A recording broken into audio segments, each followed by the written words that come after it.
എന്തു പറ്റി ഗൗരി? ആകെ സങ്കടത്തിലാണല്ലോ. രാജീവ് എന്തിനാ വഴക്ക് പറഞ്ഞത്? അഞ്ജലി അവളുടെ അടുത്ത് വന്ന് ചോദിച്ചു.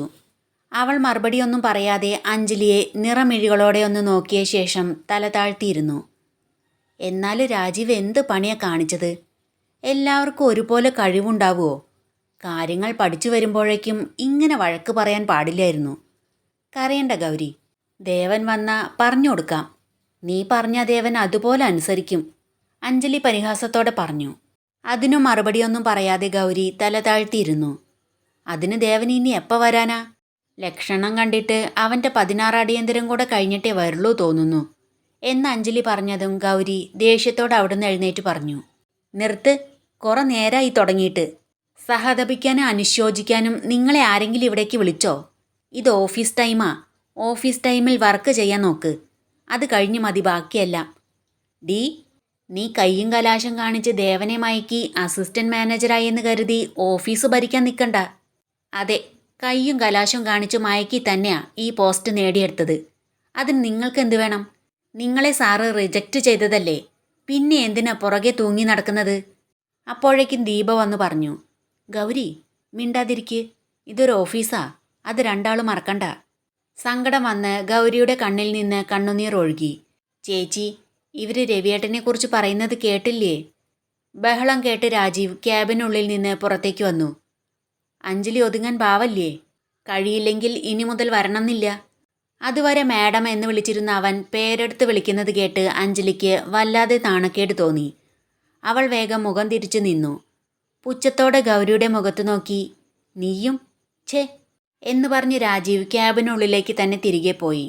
ഉച്ചയ്ക്ക് ഭക്ഷണം കഴിച്ചു കഴിഞ്ഞിരിക്കുമ്പോൾ ഗൗരി ചിന്തിച്ചു. ഞാൻ വളരെ ശ്രദ്ധിച്ചാ കസ്റ്റമേഴ്സിന് ഫയൽ അയച്ചത്. എങ്ങനെയെല്ലാം മാറിപ്പോയി? ഒരുപക്ഷെ ഞാൻ അയക്കാൻ വെച്ച ഫയൽ മാറിയെടുത്തിട്ട് പോയിട്ടുണ്ടാവുമോ? അതെങ്ങനെ? ഞാനതിൽ അഡ്രസ്സ് എഴുതിയതാണല്ലോ. അഡ്രസ്സിലല്ലേ കൊണ്ടുപോയി കൊടുക്കുക. ഫയലിൽ പേപ്പേഴ്സ് മാറിയതെങ്ങനെ? അത് അന്ന് സാറ് വന്നിടിച്ചപ്പോൾ പേപ്പേഴ്സ് എല്ലാം പറന്നു പോയിരുന്നു.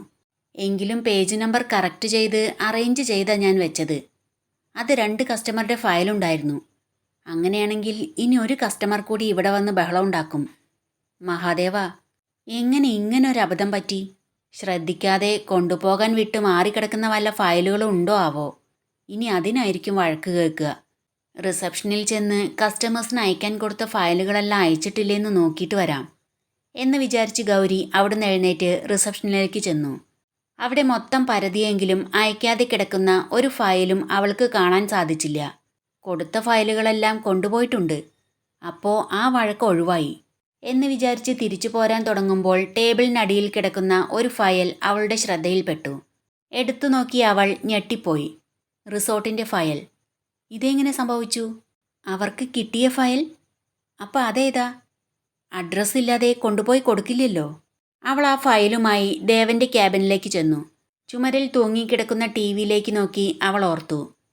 ഇവിടെ വരുമ്പോഴെല്ലാം ഓഫീസ് ക്യാമറ പ്രവർത്തിക്കുന്നത് ഇതിലൂടെ കാണാറുണ്ട്. എന്നാൽ ഇതിപ്പോൾ ഓഫായി കിടക്കുക. ഇതെങ്ങനെ ഓൺ ചെയ്യുക? സാറുണ്ടായിരുന്നെങ്കിൽ അന്ന് എന്താണ് സംഭവിച്ചതെന്ന് നോക്കായിരുന്നു. രാജീവേട്ടൻ അറിയോ ആവോ? അവൾ ആ ഫയലുമായി തിരികെ അവളുടെ സീറ്റിലേക്ക് വന്നിരുന്നു. രാജീവ് വന്നയുടൻ ആ ഫയലുമായി അവൾ രാജീവിൻ്റെ ക്യാബിനിലേക്ക് ചെന്നു. അവൾ കാര്യങ്ങൾ വിവരിച്ചപ്പോൾ രാജീവ് ചോദിച്ചു. ഈ ഫയൽ ഇവിടെ ഉണ്ടെങ്കിൽ പിന്നെ അവർക്ക് കിട്ടിയ ഫയൽ ഏതാ? അറിയില്ല. അന്ന് എന്താ സംഭവിച്ചതെന്ന് അറിയണമെങ്കിൽ ക്യാമറ ചെക്ക് ചെയ്ത് നോക്കിയാൽ മതി. രാജീവേട്ടന് നോക്കാനറിയോ? ക്യാമറ പാസ്വേഡ് വെച്ച് ലോക്കാ. മുമ്പ് ഇവിടെ ഉണ്ടായിരുന്ന അസിസ്റ്റന്റ് മാനേജരും കിഷോറും തമ്മിൽ അരുതാത്ത ബന്ധമുണ്ടെന്ന് പറഞ്ഞ് അഞ്ജലിയും നാൻസിയും കൂടെ ക്യാമറ ചെക്ക് ചെയ്ത് കണ്ടെത്തി ആ സ്ത്രീയെ പരസ്യമായി അപമാനിച്ചു. അതിനുശേഷം ക്യാമറ പാസ്വേഡ് വെച്ച് ലോക്ക് ചെയ്തിരിക്കുക. സാറിനും രവിക്ക് മാത്രമേ പാസ്വേഡ് അറിയൂ. ഓ, ഇവിടെ മുമ്പ് അസിസ്റ്റന്റ് മാനേജർ ഉണ്ടായിരുന്നോ? മാരീഡാ, എങ്കിലും സുന്ദരിയായിരുന്നു. അതാ അവർക്ക് ഇഷ്ടപ്പെടാതിരുന്ന്. കിഷോറിന് ഇഷ്ടപ്പെട്ടതും. അപ്പോൾ അവർ മുമ്പ് ഇങ്ങനെ തന്നെ ആയിരുന്നല്ലേ? അവരിവിടെ ജോലിക്ക് കയറിയത് മുതൽ ഇങ്ങനെ തന്നെയാ. അപർണ ഓഫീസിൽ നിന്ന് വിട്ട് റിസപ്ഷനിലായതുകൊണ്ടും സ്റ്റെഫിക്ക് സാറുമായി അടുത്തിടപഴകണ്ടാത്ത ജോലി ആയതുകൊണ്ടും അവർ രക്ഷപ്പെട്ടു. ഞാനും സാറുമായി അടുത്തിടപഴകണ്ടാത്ത ജോലിയായിരുന്നല്ലോ ആദ്യം. എന്നാലും ഞാൻ അവരുടെ നോട്ടപ്പുള്ളിയായിരുന്നല്ലോ. നീ വന്ന ഉടനെ തന്നെ സാറിനെ കയ്യിലെടുത്തില്ലേ? നിന്നോട് കാണിക്കുന്നത് അതിൻ്റെയാ. രാജീവേട്ടാ, രാജീവേട്ടൻ അങ്ങനെ പറയുകയാണോ? ഞാൻ നല്ലതാ ഉദ്ദേശിച്ചത്.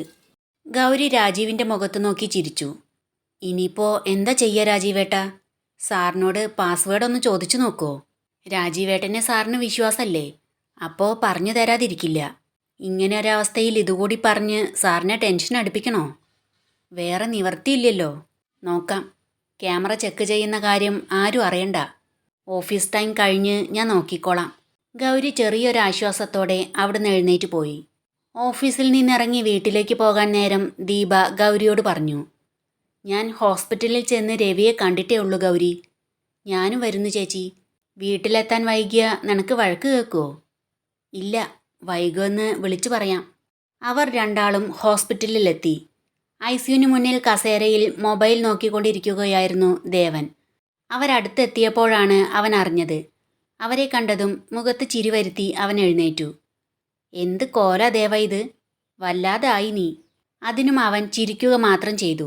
രവിയെ കാണാൻ കഴിയില്ലേ? ദീപ ചോദിച്ചു. ഐസിയുവിൻ്റെ ഡോറിൽ മുട്ടി കാത്തു നിന്നപ്പോൾ ഒരു നേഴ്സ് പുറത്തു വന്നു. രവിയെ കാണാൻ എന്ന് ദേവൻ പറഞ്ഞപ്പോൾ ആ നേഴ്സ് പറഞ്ഞു. ഒരാൾ കയറി കണ്ടോളൂ. രണ്ടാളും പരസ്പരം നോക്കി. ചേച്ചി കണ്ടോളൂ, അവൾ പറഞ്ഞു. നിനക്ക് കാണണമെങ്കിൽ കണ്ടോ. വേണ്ട, ചേച്ചി കണ്ടോളൂ. ദീപ അകത്തേക്ക് കയറിയപ്പോൾ ഗൗരി ഗ്ലാസ് ഡോറിലൂടെ അകത്തേക്ക് കാണാൻ കഴിയുമോ എന്ന് നോക്കി നിന്നു. നീ എന്താ കാണാണ്ടാന്ന് പറഞ്ഞത്? ദീപ ചേച്ചി കാണണമെന്ന് പറഞ്ഞാ അവിടുന്ന് പോന്നത്. ഞാൻ കാണാൻ കഴിയുമായിരിക്കുമെന്ന് കരുതി കൂടെ പോന്നതാ. ശരിക്കും സാർ ആളാകെ മാറി. സാറ് വീട്ടിലിരിക്കുമ്പോൾ പോലും അയൺ ചെയ്ത ഡ്രസ്സിട്ടേ കണ്ടിട്ടുള്ളൂ. എപ്പോഴും ചീകി ഒതുക്കിയ മുടി, ഡ്രീം ചെയ്ത താടി, ദൂരെ നിന്ന് വരുമ്പോൾ തന്നെ പെർഫ്യൂമിൻ്റെ മണം.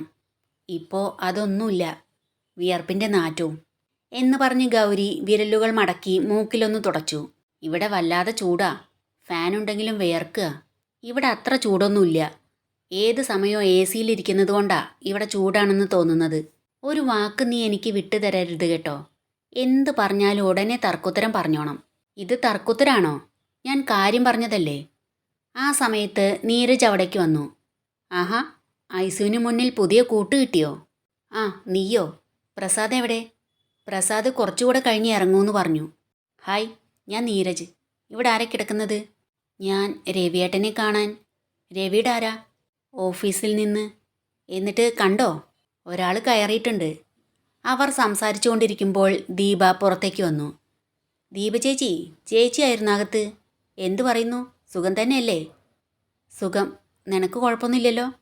കുഴപ്പമൊന്നുമില്ല ചേച്ചി. ഗൗരി, ഇറങ്ങാം. ഓ, ഗൗരി എന്നാണല്ലേ പേര്? പേര് ചോദിക്കാൻ വിട്ടുപോയി. Nice name. ഗൗരിയുടെ ഹസ്ബൻഡ് എന്ത് ചെയ്യുന്നു? അത് കേട്ടതും ഗൗരി ഒന്ന് പകച്ചു. അവൾ വാക്കുകൾ കിട്ടാതെ ദേവനെ ഒന്ന് നോക്കി. വിശേഷങ്ങളൊക്കെ ഇനി കാണുമ്പോൾ പറയാം. ലേറ്റായില്ലേ, ചെല്ല്, ദേവൻ പറഞ്ഞു. ദീപയും ഗൗരിയും അവിടുന്ന് പോരാൻ തുടങ്ങിയപ്പോൾ ദേവൻ പറഞ്ഞു. എടാ, നീ ഉണ്ടാവില്ലേ ഇവിടെ? ഞാനൊന്ന് വീട്ടിൽ പോയിട്ട് വരാം. ദീപ ഫ്രണ്ടിലും ഗൗരി ബാക്കിലുമായി ഇരുന്ന് അവരവിടുന്ന് പുറപ്പെട്ടു. ദീപയെ അവളുടെ വീട്ടിന് മുന്നിൽ ഇറക്കി വിട്ടു. കുട്ടികളെ പുറത്തൊന്നും കാണാനില്ലല്ലോ ചേച്ചി. എത്താൻ വൈകും, കുട്ടികളെ പുറത്തു വിടണ്ടെന്ന് ഐഷുമോട് വിളിച്ച് പറഞ്ഞിരുന്നു. ദേവ, നീ കയറുന്നുണ്ടോ? ഇപ്പല്ല, പിന്നെ വരാം. അവരവിടുന്ന് പുറപ്പെട്ട് കുറച്ച് ദൂരം ചെന്ന് ദേവൻ കാർ നിർത്തി. ഞാൻ നിന്റെ ഡ്രൈവറല്ല, ഫ്രണ്ടിലേക്ക് കയറിയിരിക്കി. അവളിറങ്ങി ഫ്രണ്ടിൽ കയറിയിരുന്നു. വീണ്ടും കാർ മുന്നോട്ട് പോയി. എന്താ ഓഫീസിലെ പ്രശ്നം? എന്ത് പ്രശ്നം? ഒന്നുമില്ല. ഒന്നുമില്ലെങ്കിൽ പിന്നെന്തിനാ രാജീവ് ക്യാമറയുടെ പാസ്വേഡ് വാങ്ങിയത്? ആ, എനിക്കറിയില്ല. അവൻ അവൻ്റെ മൊബൈൽ അവൾക്ക് കൂടി കാണാൻ പറ്റുന്ന രീതിയിൽ വെച്ച് ഓഫീസ് ക്യാമറ അതിൽ ഓൺ ചെയ്ത് രാവിലെ അഞ്ജലിയും ഗൗരിയും തമ്മിലുണ്ടായ തർക്കം കാണിച്ചു.